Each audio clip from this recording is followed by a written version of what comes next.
विद्यार्थी मित्रांनो, काल आपण शिक्षणाचे स्तर आणि प्राथमिक शिक्षण जी संकल्पना शिक्षणाच्या स्तरामध्ये दिलेली आहे त्यातला पहिला स्तर म्हणजे प्राथमिक शिक्षण हे आपण पाहिलं होतं. प्राथमिक शिक्षणामध्ये जे स्तर दिलेले आहेत ते विद्यार्थ्यांच्या वयोगटानुसार आणि वर्गानुसार इयत्ता 1ली ते 5वी आणि इयत्ता 5वी ते 8वी असे 2 स्तर सांगितलेले आपण मागच्या दशकेत पाहिलेले आहेत. 3 स्तर दिलेले आहेत त्यामध्ये. यामध्ये पूर्व प्राथमिक शिक्षणाचा स्तर दिलेला आहे तो 3 ते 6 वर्षाचा दिलेला आहे. दुसरा दिलेला आहे निम्न शिक्षणाचा स्तर इयत्ता 1ली ते 5वीचा दिलेला आहे. हा अंगणवाडी LKG UKGचा स्तर आहे. आणि तिसरा स्तर म्हणजे उच्च प्राथमिक इयत्ता 6वी ते 8वीचा दिलेला आपण पाहिलेला आहे. आज आपल्याला आणि हा जो स्तर आहे या स्तरापर्यंत शासनाने मोफत आणि सक्तीचं शिक्षण राईट टू ॲक्ट हा जो 2009मध्ये कायदा केला गेला त्यानुसार शिक्षण विद्यार्थ्याला अशा पद्धतीनं आपल्या देशामध्ये दिलं चाललेलं आहे. केंद्र सरकारच्या 27 ऑगस्ट 2009च्या राजपत्रात right of children to free and compulsory education act हा जो कायदा 2009मध्ये सभागृहामध्ये मंजूर झाला त्या कायद्यान्वये वयवर्ष 6 ते 14पर्यंत वयोगटातील मुलांना मोफत सक्तीचं आणि सार्वत्रिक प्राथमिक शिक्षण पुरवण्याची, त्यांना शाळेत प्रवेश देण्याची, उपस्थिती टिकवण्याची आणि प्राथमिक शिक्षण पूर्ण करून घेण्याची जबाबदारी आता शासनावर आहे. हे आपण पाहिलेलं आहे मागच्या दशकेत. आज आपल्याला हा पण जो प्रश्न विचारला होता ते पण पाहिलेला आहे. शुभमने मोफत व सक्तीचे शालेय शिक्षण पूर्ण केले आहे तर त्याने कोणत्या स्तरापर्यंतचे शिक्षण घेतले आहे. इयत्ता 8वीपर्यंत म्हणजे प्राथमिक शिक्षणाच्या उच्च प्राथमिक शिक्षणापर्यंत म्हणजेच इयत्ता 6वी 8वी हा उच्च प्राथमिकचा स्तर आहे यापर्यंत शिक्षण घेतलेलं आहे. हा हे त्याचं उत्तर असेल. शुभमने इयत्ता 8वीपर्यंत शिक्षण घेतलेलं आहे हे त्याचं उत्तर आहे. आता हे उत्तर तुम्हालाही सांगता आलं पाहिजे. आता यातला पुढचा घटक पाहायचा तो म्हणजे प्राथमिक स्तरावरील शिक्षणाची सर्वसाधारण उद्दिष्टे. विद्यार्थी मित्रांनो, हे उद्दिष्ट समोर ठेवूनच मी तुम्हाला सांगितलं होतं की अभ्यासक्रम तयार केला जात असतो. त्यामध्ये उद्दिष्ट आणि कामाभूत घटकाला अनुसरून अभ्यासक्रमाची निर्मिती केली जात असते. हे जे काही उद्दिष्टे सांगितलेले होते हे उद्दिष्टे देखील आपण मागच्या दशकेमध्ये काही उद्दिष्टे पाहिलेले आहेत. किंबहुना सर्वच उद्दिष्टे मागच्या दशकेत आपण पाहिलेली होती. जे काही आपल्याला 14-15 उद्दिष्टे दिलेले आहेत ते आपण मागच्या दशकेत पाहिलेले आहेत. त्यामध्ये पर्यावरण संवर्धन, संरक्षण आणि वैयक्तिक सामुदायिक जबाबदारी अंगी बाळगण्यास मदत करणे, विद्यार्थ्याला समप्रतिष्ठेची जाणीव करून देणे, विद्यार्थ्याला व्यवसायाभिमुखता विद्यार्थ्याच्या अंगी निर्माण करणे, ही सर्व उद्दिष्टे आपण मागच्या दशकेमध्ये पाहिलेली होती. त्याचबरोबर विद्यार्थ्याच्या अंगी विविध जीवन कौशल्य विकसित करणे, प्रादेशिकता, अंधश्रद्धा, लोकसंख्या वाढ, प्रदूषण, दहशतवाद, भ्रष्टाचार इत्यादी समस्यांची जाणीव त्यांच्यामध्ये निर्माण करून देणे, हे उद्दिष्टे आपण मागच्या दशकेत पाहिलेले आहेत. आज आपल्याला पाहायचं आहे माध्यमिक व उच्च माध्यमिक शिक्षण. इयत्ता 9वी ते 10वीचं या 2 वर्गासाठी दिलं जाणाऱ्या शिक्षणामध्ये माध्यमिक शिक्षण असं त्याला म्हणतात. इयत्ता 9वी ते 8वी, जे की ते शिक्षण तुम्ही आत्ताच घेऊन उच्च माध्यमिक शिक्षणासाठी प्रवेश घेतलेला आहे, तो वर्ग म्हणजे इयत्ता 11वीचा वर्ग आहे आणि 12वीचा वर्ग आहे. सध्या तुम्ही आता 11वी शिकत आहात, म्हणजे तुम्ही माध्यमिक शिक्षण पूर्ण करून म्हणजे इयत्ता 10वी पूर्ण करून आता 11वीमध्ये तुम्ही प्रवेश घेतलेला आहे. उच्च माध्यमिकच्या पहिल्या वर्गात तुम्ही प्रवेश घेतले. हा स्तर म्हणजे उच्च माध्यमिकचा स्तर आहे. याला उच्च माध्यमिक शिक्षणाचा स्तर असे म्हणतात. उच्च माध्यमिक शिक्षणाला कनिष्ठ महाविद्यालयीन शिक्षण असे देखील म्हटले जाते. ज्युनियर कॉलेजेस, शाळा आणि महाविद्यालय. उच्च माध्यमिक हे शाळेमध्ये पण मोडतं.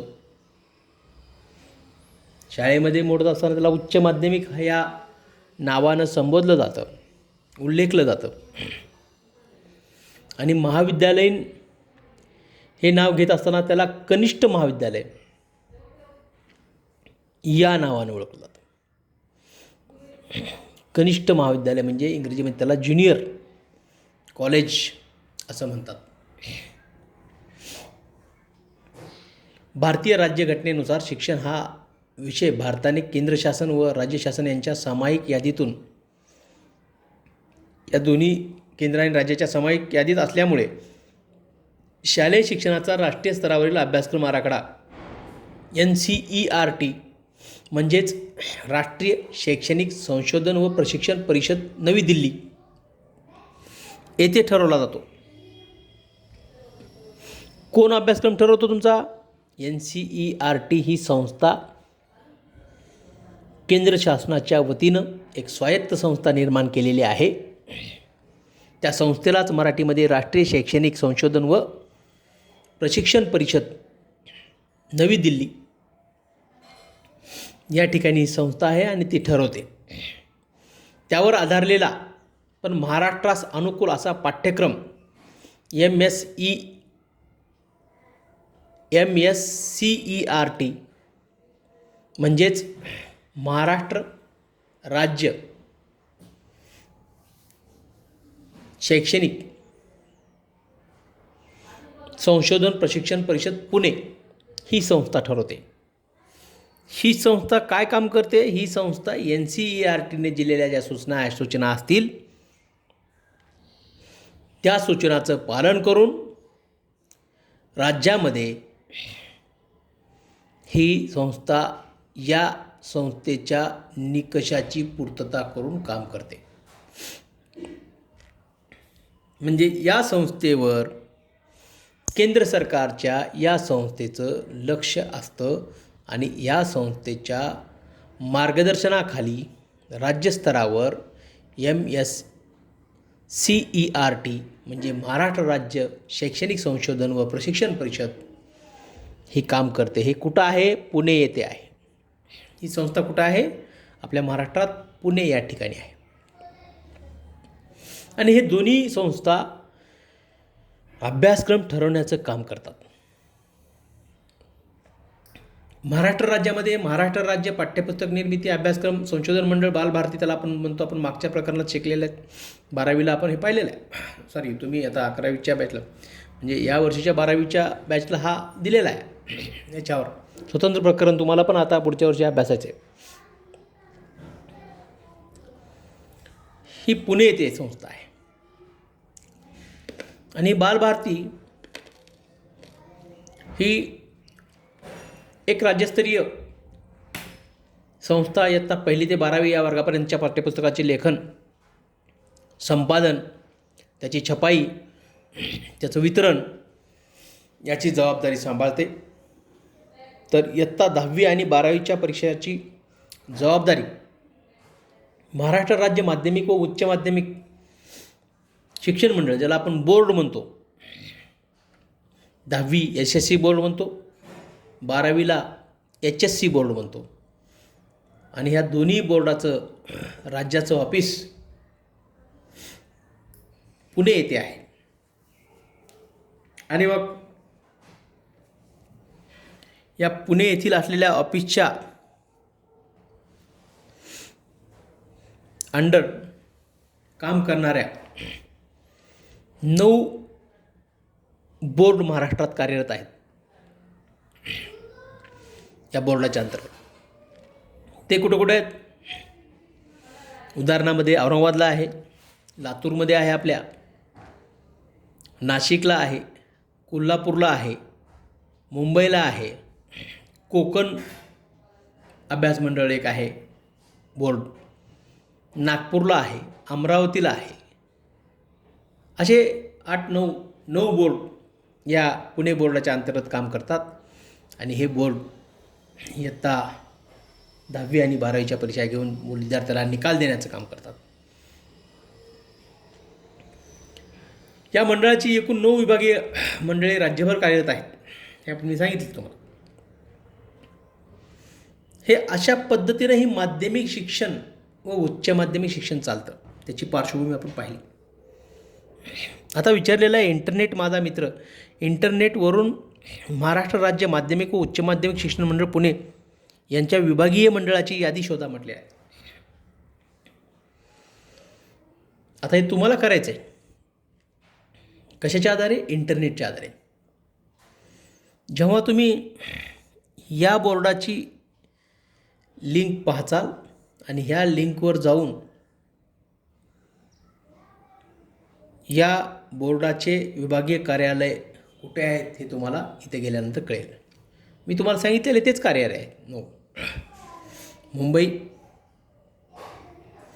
कोकण,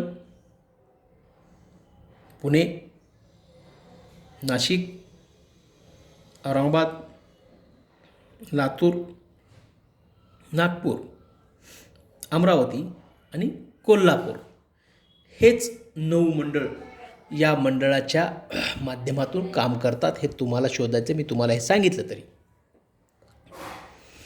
तरी देखील तुम्ही शोधणं गरजेचं आहे, कारण ही तुमची ॲक्टिव्हिटी सांगितलेली आहे. आता पुढचा मुद्दा विचारलेला आहे, माहीत आहे का तुम्हाला म्हटलेलं आहे. काय माहीत आहे का विचारलेलं आहे. तर विचारलेलं आहे की आपल्याला भारत सरकारच्या वतीनं नेमण्यात आलेल्या डॉक्टर मुदलियार माध्यमिक शिक्षण आयोग 1952-53 व डॉक्टर कोठारी भारतीय शिक्षण आयोग 1964-66 यांच्या शिफारशीनुसार महाराष्ट्र राज्यामध्ये जून 1972 पासून माध्यमिक शिक्षणाच्या पुनर्रचनेस सुरुवात झालेली आहे. आता हे तुम्हाला माहीत आहे का म्हटलेलं आहे. हे तुम्हाला मला वाटतं माहीत असण्याचा काही संबंध नसेल, कारण तुम्हाला शालेय शिक्षणामध्ये या गोष्टी अभ्यासक्रमामध्ये तुमच्या नजरेखालून गेल्या असतील असं मला वाटत नाही. त्यामुळं तुम्हाला माहीत असण्याचा काही प्रश्न उद्भवत नाही. आता भारतीय शिक्षणाचा इतिहास तुम्हाला 12वीला पाहायचा आहे. याच्यावर एक प्रकरण आहे. त्या इतिहासामध्ये भारत स्वतंत्र झाल्यानंतर भारतामध्ये कशा पद्धतीचं शिक्षणामध्ये बदल झाले आणि कुठले कुठले भारतामध्ये आयोग आले, हे सगळे त्या प्रकरणात आपल्याला अभ्यासाला दिलेले आहेत. भारत स्वतंत्र झाल्यानंतर पहिला शिक्षण आयोग आपल्या इथं डॉक्टर राधाकृष्णन यांच्या अध्यक्षतेखाली 48-49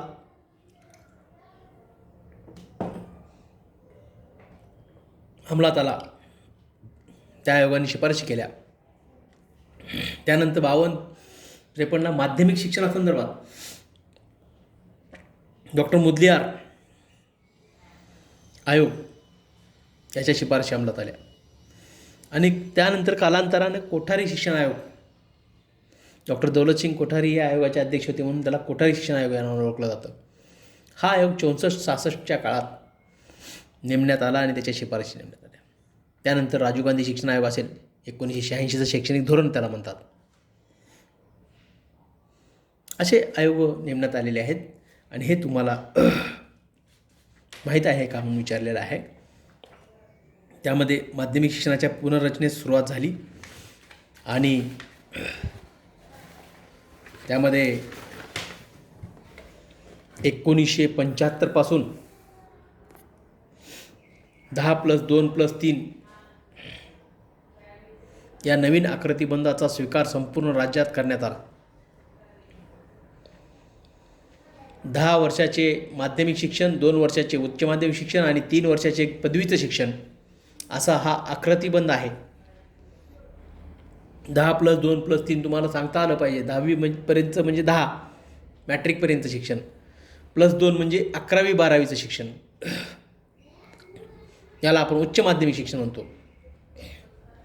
आणि +3 म्हणजे ग्रॅज्युएशन, पदवीचं शिक्षण, BA, BCom, BSc, याला आपण महाविद्यालयाचे शिक्षण म्हणतो.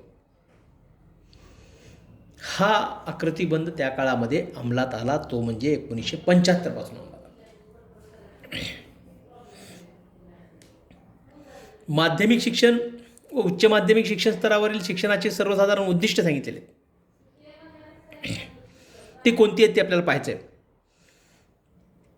पहिलं उद्दिष्ट सांगितलेलं आहे, निरीक्षण करणे, साधर्म्य शोधणे, अनुमानाद्वारे सिद्धांताची सत्य असत्यता पडताळणे, उपपत्ती मांडणे इत्यादी क्षमता विकसित करणे, हे एक याचं उद्दिष्ट मांडलेलं आहे. आणि हे उद्दिष्ट समोर ठेवून कार्यवाही होत असते, कार्यवाही झालेली असते. दुसरं उद्दिष्ट दिलेलं आहे, माहितीचं संप्रेषण आणि तंत्रज्ञानविषयक कौशल्य विकसित करणे. विद्यार्थ्याच्या अंगी माहिती आणि तंत्रज्ञानाविषयक कौशल्य विकसित करणं हे या शिक्षणाचं उद्दिष्ट ठरलेलं होतं. हे उद्दिष्ट समोर ठेवून काम केलेलं आहे. त्यानंतर स्वयंरोजगार मिळवण्यासाठी आवश्यक जीवन कौशल्य विकसित करणे. स्वयंरोजगार, बेकारी कमी करण्यासाठी आणि आत्मनिर्भर करण्यासाठी, स्वावलंबी बनवण्यासाठी स्वयंरोजगाराची ही कौशल्य विद्यार्थ्यामध्ये विकसित करण्याचं हे एक उद्दिष्ट त्यामध्ये समोर ठेवलेलं होतं. पर्यावरण संवर्धन व संरक्षणाबाबत कृतिशील करणे विद्यार्थ्याला. त्यानंतर विद्यार्थ्यांना स्वातंत्र्य, समता, न्याय, बंधुता तसेच बहुविविधतेचा आदर करण्यास प्रवृत्त करणे.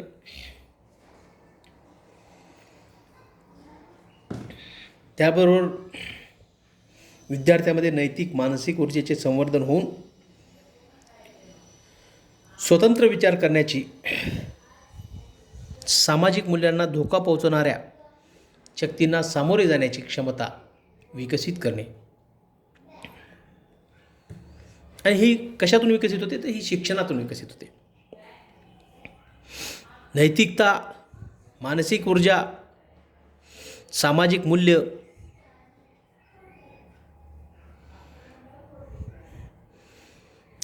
त्याचबरोबर सामाजिक मूल्यांना धोका पोहोचणारी काही विघातक प्रवृत्तीची लोक असतात, अशा व्यक्तींना सामोरे जाण्याची क्षमता विद्यार्थ्यामध्ये विकसित करण्याचं काम शिक्षण करतं. म्हणून हे एक त्याचं उद्दिष्ट मांडलेलं आहे.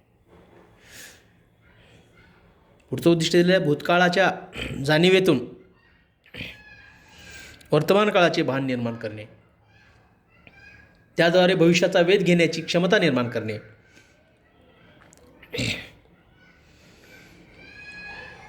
ही देखील याचं एक उद्दिष्ट समोर ठेवलेलं आहे. त्याच्या पुढचा मुद्दा सांगितलेला आहे, भूतकाळाची जाणीव.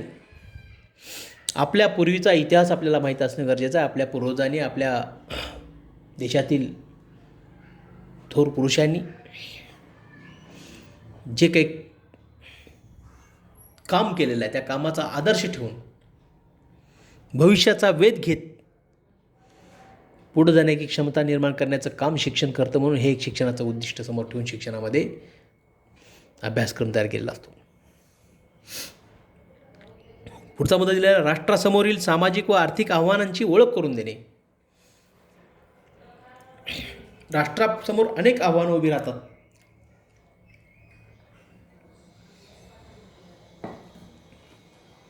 त्यामध्ये सामाजिक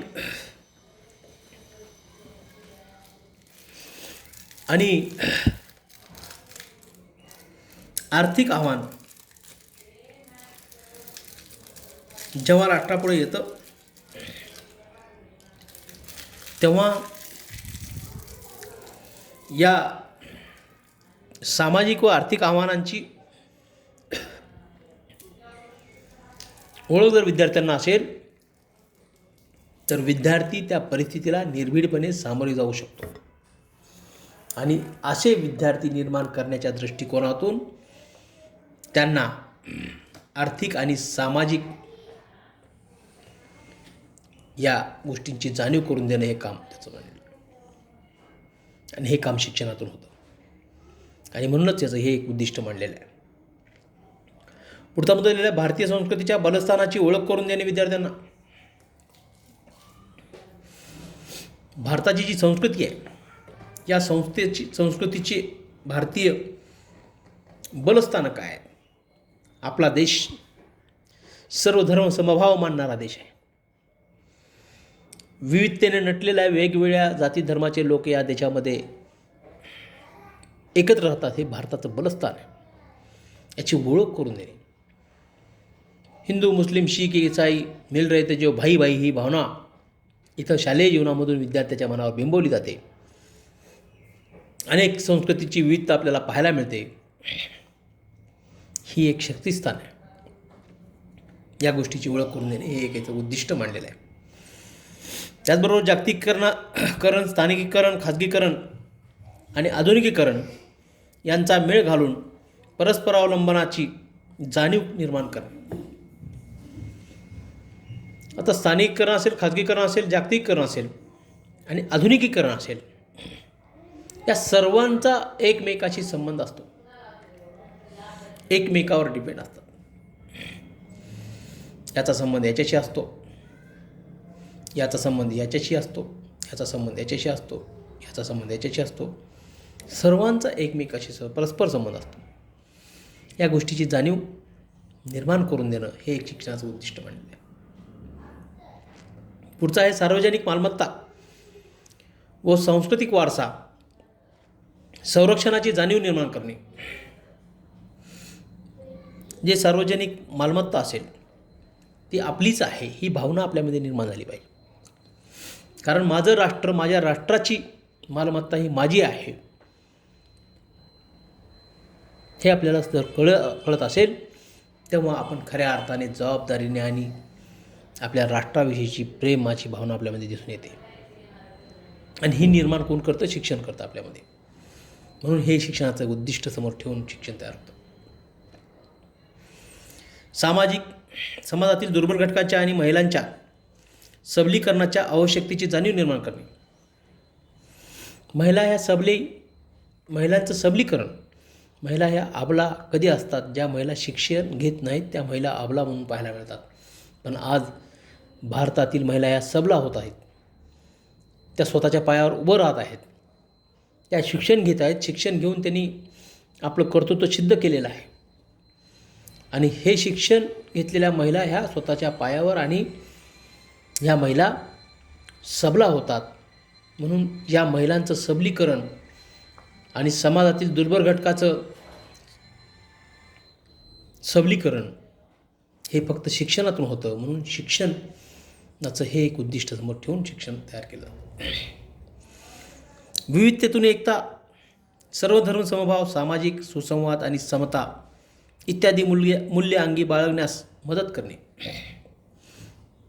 मी तुम्हाला याआधी सांगितलं आपल्या देशामध्ये विविधतेतून एकता पाहायला मिळते. सर्व जाती धर्माचे लोक, वेगवेगळ्या संस्कृतीचे लोक एकत्र राहतात. म्हणून हे एक राष्ट्राचं एक वैशिष्ट्य आहे. सर्व धर्म समभाव, आपण सर्व एकत्र राहतो एका देशामध्ये. हिंदू मुस्लिम शीख ईसाई मिल रहे थे जो भाई भाई ही जी भावना आपल्यामध्ये आहे. आपण आपली संस्कृती तर सांभाळतो, जपतो, पण इतरांचीही संस्कृती त्या ठिकाणी सांभाळण्याचा प्रयत्न करतो. सामाजिक सुसंवाद, समता, मूल्य ह्या गोष्टी आपल्यामध्ये शिक्षणातून अंगीकृत होतात. म्हणून हे शिक्षणाचं उद्दिष्ट समोर मांडलेलं आहे.